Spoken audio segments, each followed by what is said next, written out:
Hey, what's up, y'all? This is Al. Hey, I'm getting started out here this morning, and I'm going to do a video on a new welding hood I got. I've been meaning to do one, and this morning, the problem I'm having with it happened again. And so I figured I'd go ahead and do it.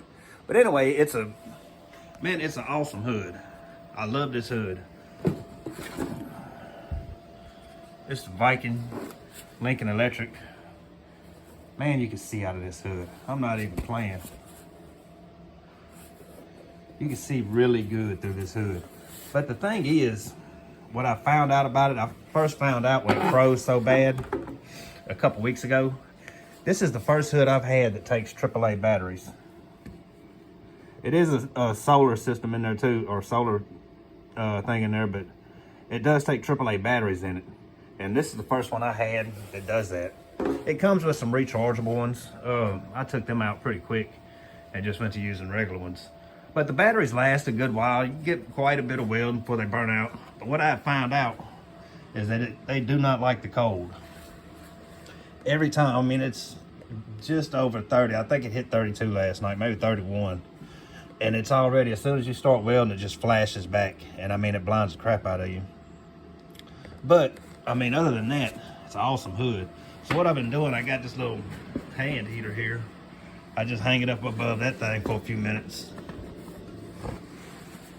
And I guess it warms up the batteries or whatever. It's probably just the batteries being cold. I don't know. But that is an issue with it. But it's not that bad, like I say, once it warms up. Or if you can just keep welding with it for a few minutes, but it's going to blind you. I mean, you're going to have to keep stopping. That's how, let me show you. That's how far I got before it blinded me. I did all that stuff last night. But that's how far I got, maybe an inch before it blinded me. And it's just going to keep doing the same thing until it warms up. But other than that, if you're in the market for a new hood, man, this sucker, you can see through it. I'm not even messing around. I wish I had a hood camera to show you. I thought it wasn't even working when I first got it because I was seeing so good through the thing. And I hadn't changed the lens, and you can still, I don't like that either. That's another thing.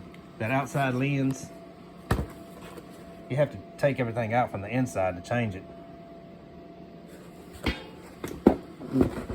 Just seems worrisome. You know, most of them I've had, you can snap it out on the outside. So I need to change that. That's the reason I hadn't changed it, because I got to take all that stuff out. But other than that, it's a great hood. It sounds like I'm complaining about it, but I'm really not. I don't like the issue with the batteries, but it's probably the batteries sitting out here being cold. Because I mean, I am. It's walls around me, but it's still the same temperature as it is outside. But other than that, it's about $150. I mean, it's not too bad a price for a hood.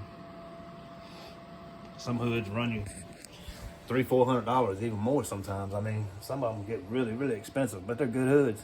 But anyway, man, if you're in the market for one, the Lincoln Electric Viking, it's an awesome hood. I wish I would have waited, because 2 weeks later, after I bought that one, they had one with a awesome little design all around it.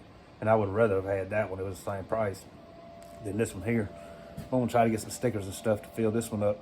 But anyway, man, that's just a couple thoughts on this new hood. You probably seen me using it in the video over about the last month or so. I still use my other one some, but now when I put that one back on, this one, I use that one when these batteries go to acting up. And then I realized just how much I wasn't seeing through that one compared to this one. So anyway, man, I got a video coming now on a 40-inch reverse flow smoker. It should be uploaded, I think, tomorrow. And I'm doing a video on this one here. This is a trailer smoker, or it will be a trailer smoker. And it's gonna be a little different than some of the last ones I've done. It's got some different stuff added to it and this and that. It's for a guy I know around here, he's local. But anyway, if y'all do to the channel, please like, subscribe, and y'all come back for the next one, and we'll see you then.